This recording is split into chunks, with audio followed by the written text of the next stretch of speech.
What is up guys? Alfred Watermax here, ang inyong pambansang tubig.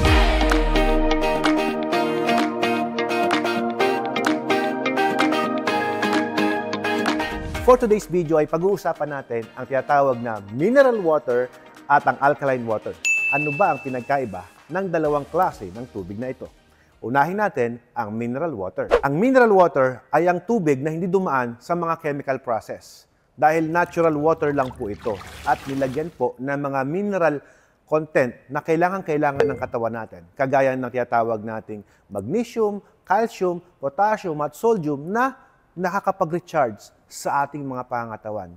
Yan ang advantage ng pag-inom ng mineral water. At pwede po ito sa mga 2 years old pataas. At napakaganda po nitong inumin, lalo na yung mga umiidad na. Dahil meron po itong kinalaman sa ating bone strengthen. Kumbaga, mas mapapatibay nito ang ating mga buto kapag mineral water ang iniinom mo. Pag-usapan naman natin ang alkaline water. Ang alkaline water ay ang tubig na mayroong pH 7.5 pataas. Hanggang 8, 9, yan po ang mga tinatawag nating alkaline water. Habang ang mineral naman ay may natural potential hydrogen na 7. Ano ba ang kagandahan kapag mayroong potential hydrogen ang tubig?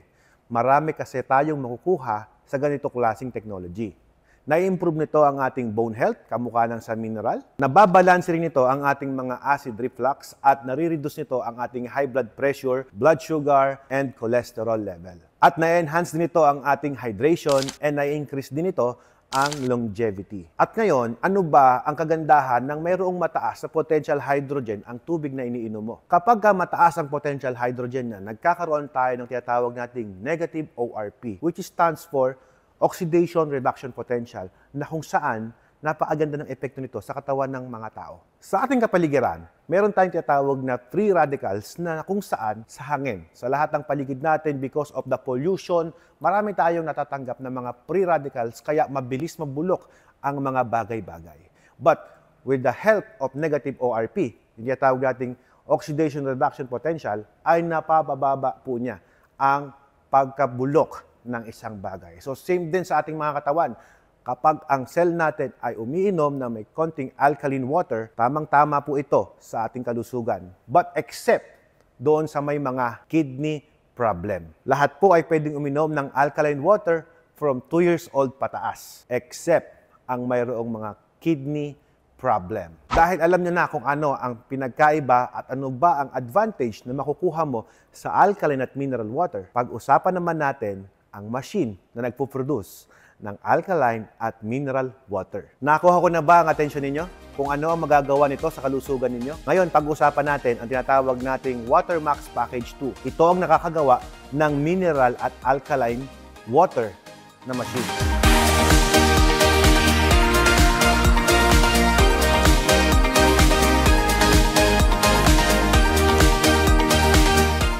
Yeah. Nababasa nyo naman guys, nakalagay po dito ang tinatawag na alkaline at ang mineral filters. Ngayon, dahil binanggit ko kanina na ang mineral ay hindi dumadaan sa mga chemical process, wala po itong ginagamit ng mga chemicals para magkaroon ng mga mineral waters sa tubig. Dahil ang tubig mismo ay meron ng sariling minerals. I-enhance na lang natin. Kaya meron tayong mineral enhancer na ilalagay po natin dito para magkaroon ng tamang mineral ang tubig na inyong may inom. Ito po ay hindi chemical. This is an organic, nakukuha sa mountain na mga minerals na kung saan dito po ma-improve natin ang tinatawag nating mga minerals na makukuha mo sa tubig kapag umiinom ka ng mineral water. At patapos nating i-process sa mga machine na ito, meron siyang sariling ultraviolet sterilizer na kung saan papatayin niya ultimo kaliit-liitang bakterya na makukuha mo sa tubig. That's why safe to drink ang mga tubig na makukuha mo sa machine na ito. At sa kabilang side naman, nakalagay naman po dito ang tinatawag na alkaline filter. Sa innovation ng Watermax Enterprises,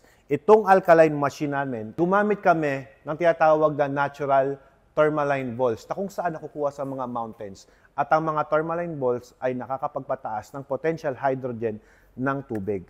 Ibig sabihin po, lahat po ito ay organic, actually available po sa mga mountain areas at sa mga natural na resources natin. Na inilagay lang po natin sa maliit na machine pero nakakapag-produce po ito ng 10,000 gallons per day. At dahil alam nyo na ang benefits ng dalawang machine na ito, pag-usapan naman natin kung paano mo mahabil yung machine na ito. Sa halagang 54,000 pesos, meron ka ng tinatawag na mineral and alkaline water machine. Ito po yun. Sa aming pinaka-lowest down payment, sa halagang 54,000 pesos, makukuha mo na ang buong package na to at magagamit mo na ito sa inyong water refilling station business. At kahit pang personal ninyo, for example, pwede nyong lagay sa bahay mo, pwede mong ilagay sa restaurant mo. Kagandahan po nito guys, bukod sa mura, bukod sa affordable, mabibigyan nyo po ng proteksyon ang inyong mga customers, pati na rin ang pamilya mo. At pwede nyo rin po itong ma-avail sa installment basis. At dahil nakuha ko na ang attention mo, pag-usapan naman natin kung paano mo ma-avail ang machine na ito. With the lowest down payment of 54,000, meron ka ng complete package ng package 2. Pwede mo siyang ma-avail ng installment basis. 1 year to pay at 2 years to pay ang inyong options.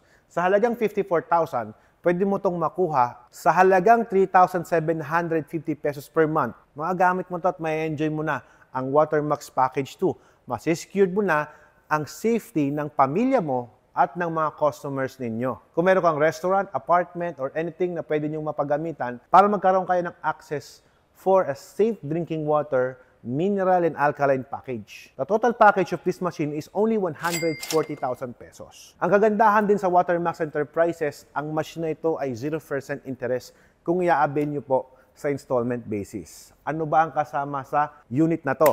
Kasama po itong tanking nasa likod, yung malaki, stainless tank po yan, hanggang pa stainless po. With 1 horsepower pump, may pump controller, naka-Germany pipes and fittings, meron po siyang sediment filter, activated carbon, AFM filters, active media filters, at water softener, na kung saan papadulasin po niya ang lasa ng inyong tubig. At paglabas po dyan guys, dadaan po sa ating mineral water filtration system. May sediment filter dito at mineral filter na enhancer. Merong activated carbon block dito.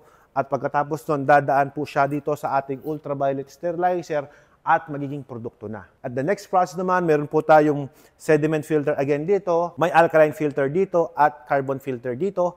And then, dadaan ulit sa ultraviolet sterilizer bago ka makakuha ng alkaline water. So, ganun kadaming process ang pagdaraanan niya para lang may secured natin ang linis na masiserve nyo sa inyong pamilya.